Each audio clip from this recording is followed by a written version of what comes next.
Welcome to Biztech's Health and Wellness Show, presented by IJN, the National Heart Institute of Malaysia.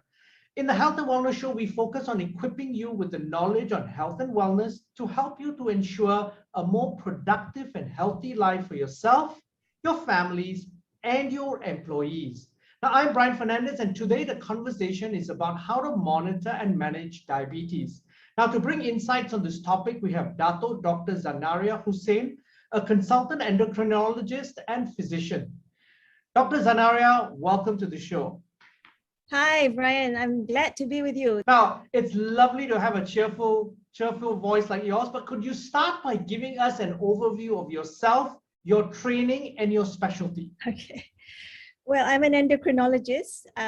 For us, we're usually internal medicine physicians first. Yeah, so I qualified as an internal medicine physician, and I've been doing endocrinology coming up to almost 20 years. Yeah, so we do endocrine training. Endocrinology is basically a specialty within internal medicine that deals with diseases of different glands in the body. And we've got a great many glands, Brian.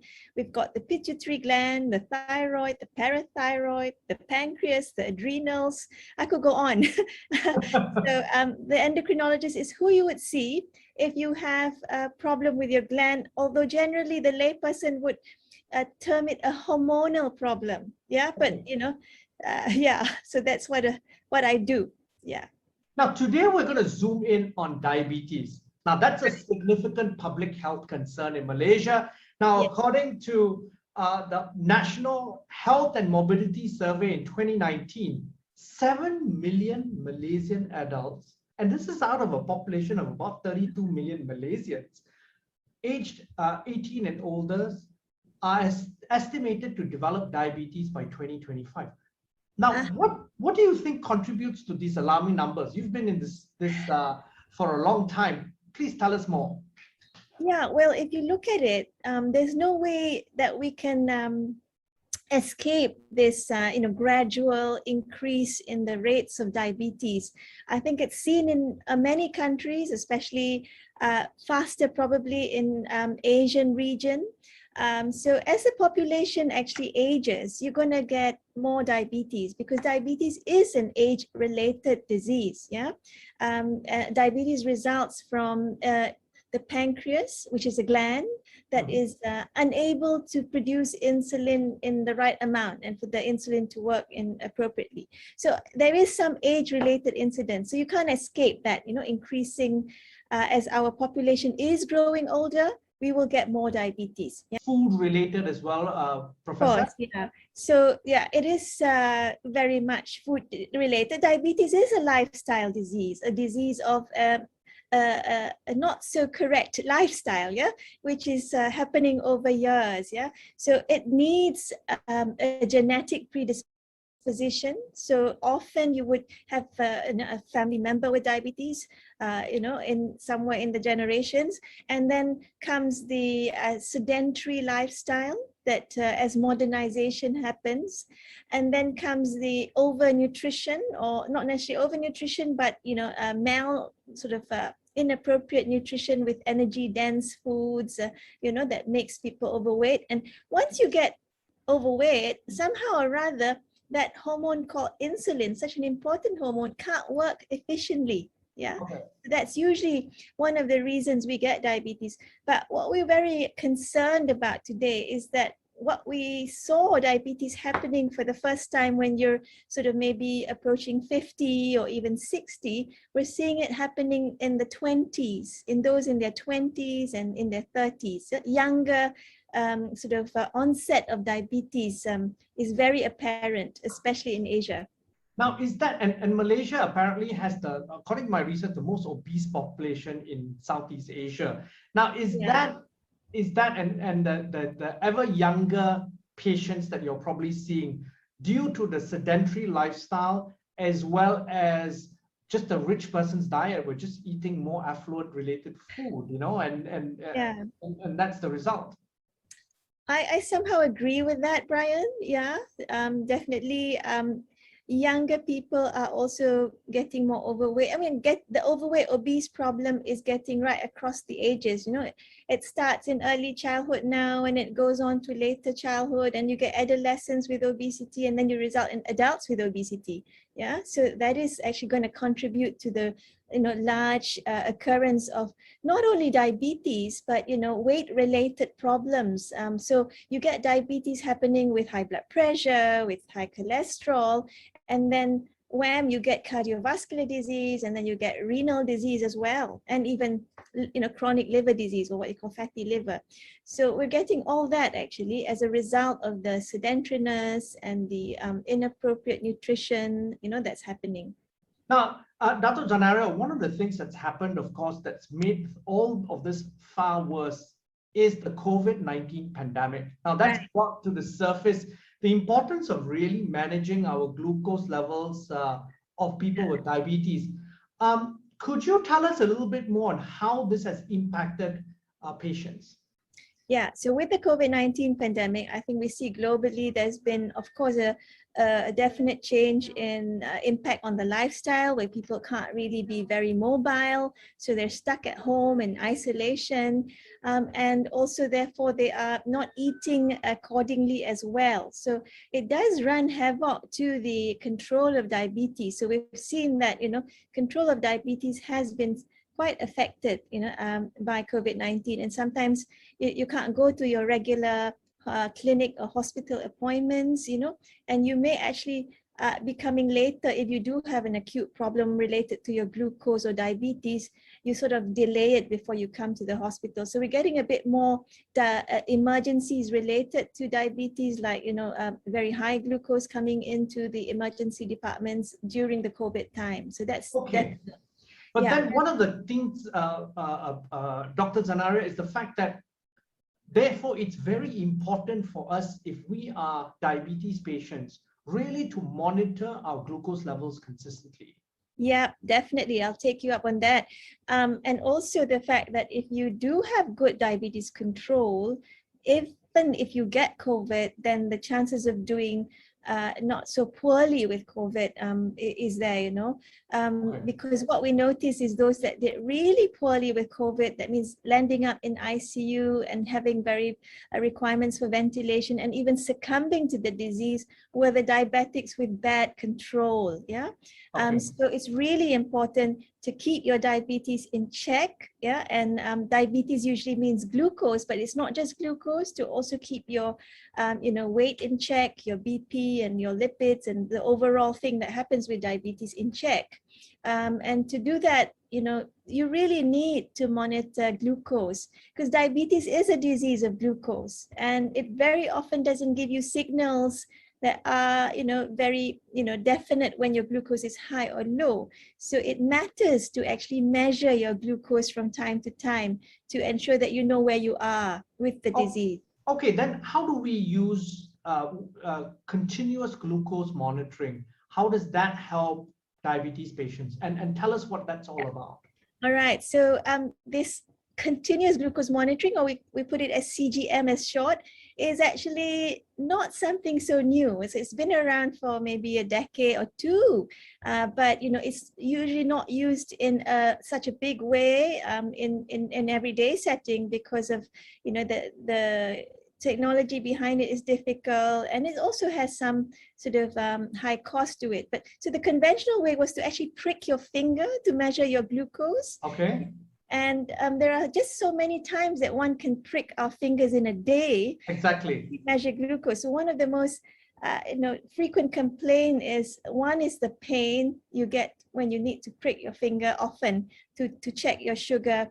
Because glucose does change, it fluctuates within the day when you eat, when you exercise, so that's important. So with CGM, what you get is you need to wear a sensor that is nicely and easily placed on your own, and that can be on your abdominal skin or under your arm, and that sensor has a little filament that actually goes into your underlying fat tissue, and it measures your glucose in what we call interstitial fluid, and it measures it every maybe 4 to 5 minutes.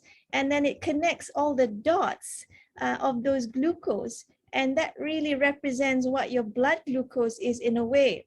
So you're actually seeing real time. It's just like you're driving a car and you can actually see your speed change. So you're actually going through the day able to actually see your glucose fluctuate, and then you start to understand, you know, what makes your glucose go up, which is food or stress, what makes your glucose go down, which is medications, exercise.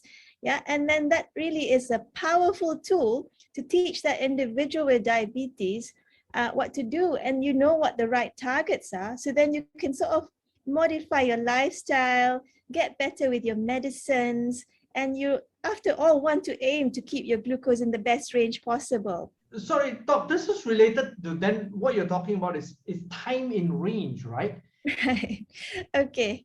Could you kind of explain that to our audience so that then they get that correlation as well? All right. So yeah, what I'm explaining is exactly that you know, you want to aim for your sugars to be in the best range that actually, you know, avoids symptoms which are, you know, not nice symptoms of either too low sugar or too high, and avoids the possibility of developing diabetes complications over time, because a lot is complications of eyes, kidneys, nerves, heart is related to having high glucose over a long time.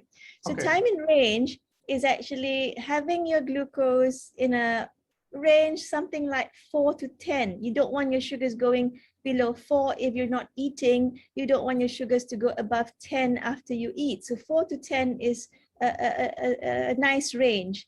And Okay. so if you want to you know, encourage people to have more glucose in time in range, and the best target is to have 70% of your overall glucose in time in range, and only a fraction, maybe less than 5% in the low range, and not more than 20%, for example, in above 10 range. So with this, it's a new concept, because before doctors would get patients to do a blood test every 3 months, and this is called HbA1c, or glycosylated hemoglobin.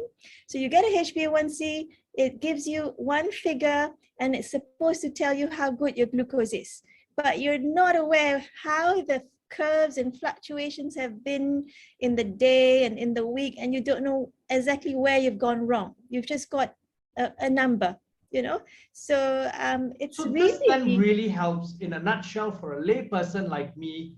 What this helps us then in terms of continuous glucose monitoring, and also then keeping in mind time in range, it really helps us to then manage the disease better. Exactly. Yeah, it's the way that we can actually manage the disease better, avoid the highs and lows, and keep it in the best possible glucose in the best possible range. Yeah. Okay, yeah. and then what, you know, when with the ranges itself, will that then impact if we then keep it within the 4 to 10 range, largely, and you said 70% of the time?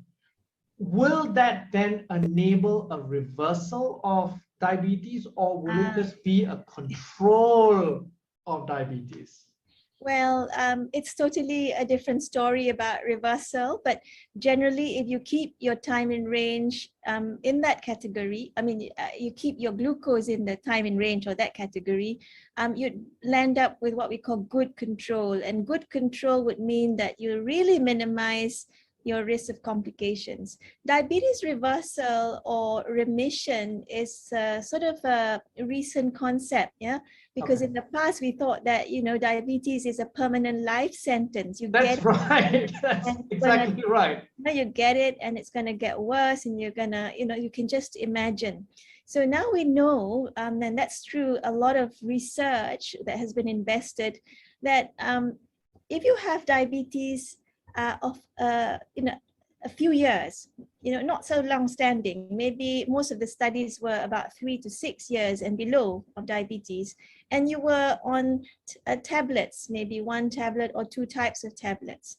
And if you do lose a large amount of weight, and often you are in the obese overweight range, and by the way, about 80% of diabetics in Malaysia are overweight obese range. So And there's if a you- strong correlation between obesity and diabetes. Yes.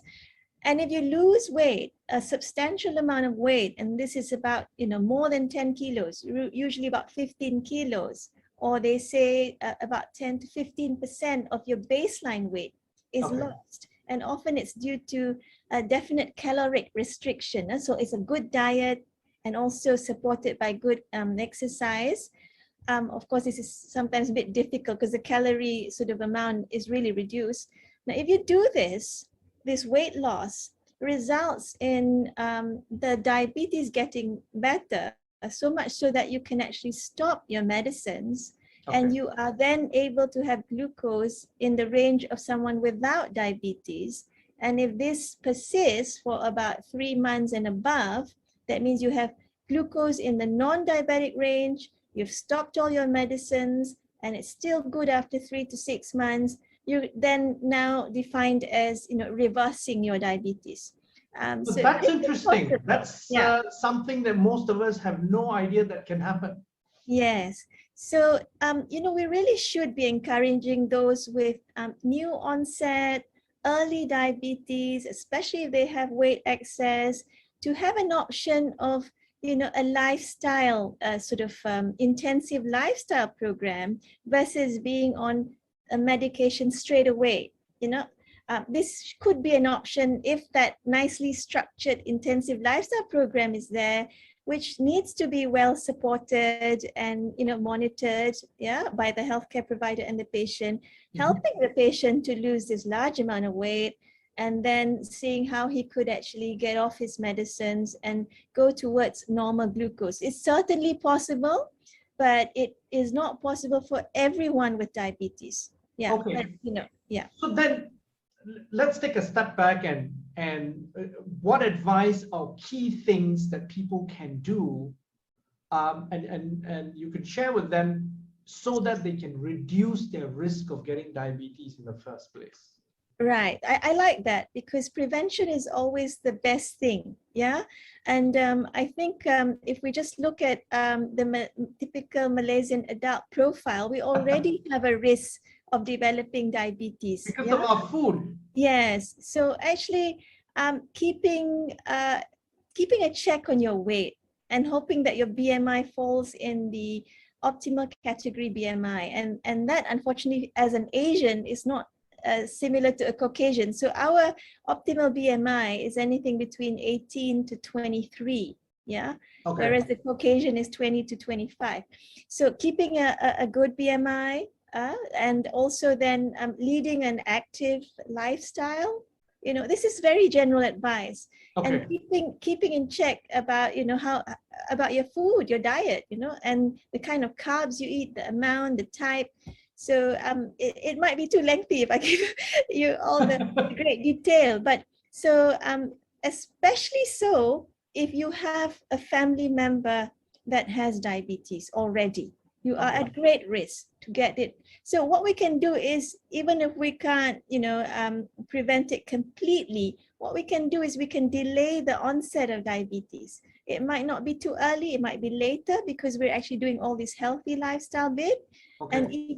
And also, if you have diabetes, can we have just a milder diabetes that is easier to manage with lesser medication, because we're putting in the effort with everything else, because sometimes diabetes is not just about lowering the glucose with medicines. It's lowering the glucose with the help of weight management, lifestyle, So that is really important. I think a lot of people are missing that bit. So the medication list gets really long, and no one wants to take too many medications for any disease, especially. So we really need to look at it, Dr. Zanaria, from a holistic perspective. It is not just family history, it is lifestyle, it's your diet, to manage the disease itself. If you understand that you've got it, you've got to manage it. Of course, you start with trying to avoid taking any sort of pharmaceuticals first, and then after, use the monitoring tools, try to get your levels down, as you pointed out earlier in this session. And then after that, if all else fails, then we go on to the medication portion. Yes, yes. In a way, that's completely right. Yeah. And just to mention that doing the CGM, you know, we used to think that we'd do it later on in diabetes, you know, but there is some evidence that doing it early will help people, you know, adhere better to their lifestyle. So CGM has made people, you know, help them lose weight, help them get their sugars in check, and certainly their diabetes better. Dr. Zanaria, this has been a very educational conversation with you, and I really enjoyed it. But before you leave us, are there any final thoughts you would like to leave us with before we end the conversation? Well, you know, what I think is with regards to diabetes, I think you've got to understand it, you've got to prevent it, and you've got to control it. Yeah. And you need to really live well. Well, generally, whether you have diabetes or not, you've got to have a good quality of life. And so that's my general sort of last message to everybody, and healthy quality of life. Healthy quality of life. We'll leave that. With that, thank you very much for taking the time to be on the show, Dr. Zanaria. Thank you. All the best. Now, I'm Brian Fernandez, and we've been speaking to Dr. Zanaria Hussain, a consultant endocrinologist and physician, on Biztech's Health and Wellness Show, brought to you by IJM, the National Heart Institute of Malaysia. This video and podcast will be on Biztech's social media platforms, as well as our website, www.biztech.asia. Please subscribe or like our various platforms. Thank you very much for tuning in.